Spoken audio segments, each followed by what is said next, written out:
Bonjour et bienvenue dans l'univers de SMQS Process. Dans ce cours, nous allons apprendre à installer le serveur DHCP sous Debian. C'est le même principe avec Ubuntu, bien sûr. Donc, on va dans Accessoires, Terminal Administrateur, pour qu'on ait tous les droits.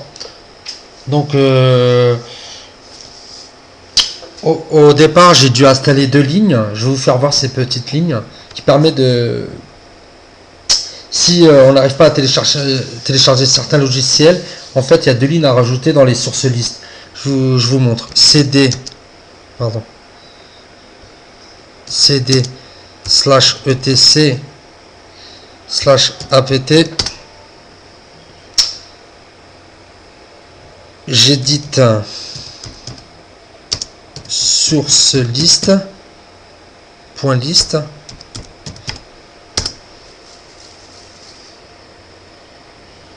En fait, j'ai dû rajouter ces deux lignes-là.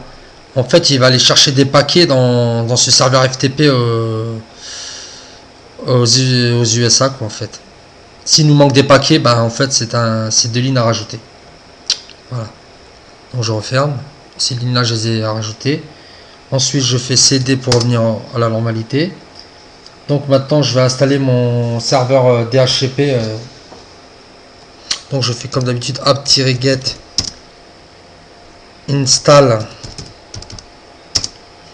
DHCP 3 serveur. Donc là, il est en train d'installer.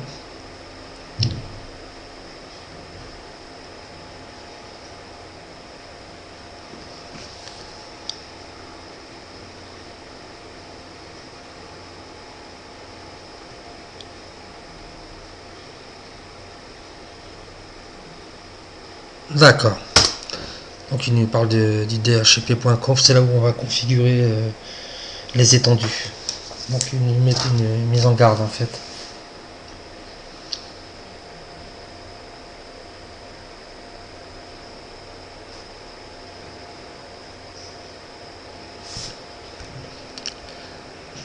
En même temps, je vais vérifier s'ils sont sous le même switch.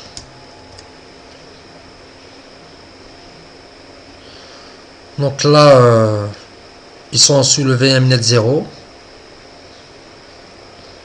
Par la suite, je changerai. Je vais vérifier pour l'XPA. J'attends qu'il installe vraiment le DHCP pour que je le mette en réseau virtuel privé.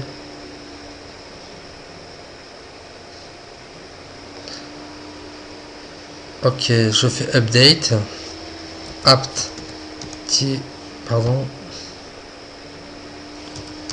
apt-get update et upgrade.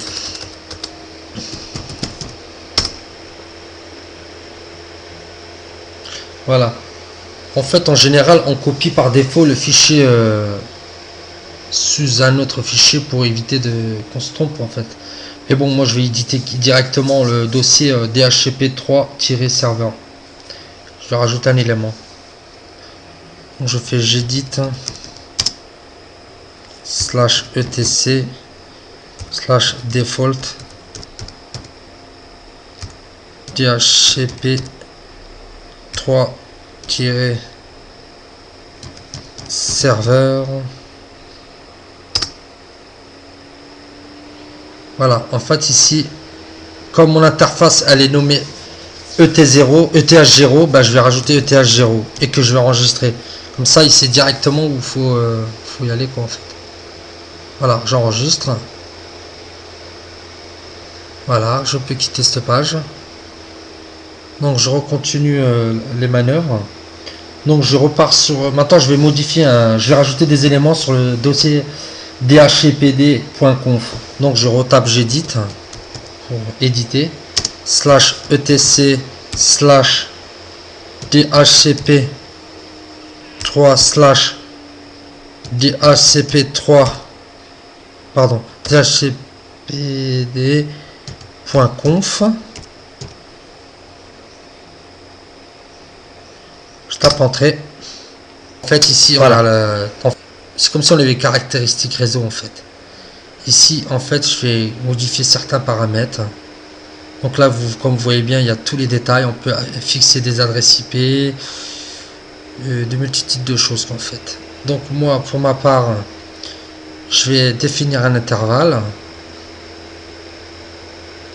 Là par exemple je vais modifier ces lignes là. Donc j'ai bien dit que mon sous-réseau est 10.5.5.0, mon masque du sous-réseau est 255 3 fois 224 et j'applique des adresses dynamiques à mes clients à partir de cette adresse là en fait, 10.5.5.26 jusqu'à 30. Et voilà.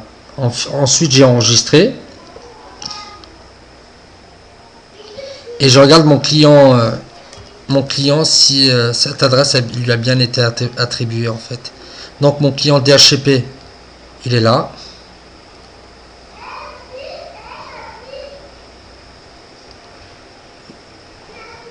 Voilà, démarrer, exécuter CMD, IP config. Voilà, et en fait il a bien attribué l'adresse correspondant à mon serveur DHCP Debian 10.5.5.26.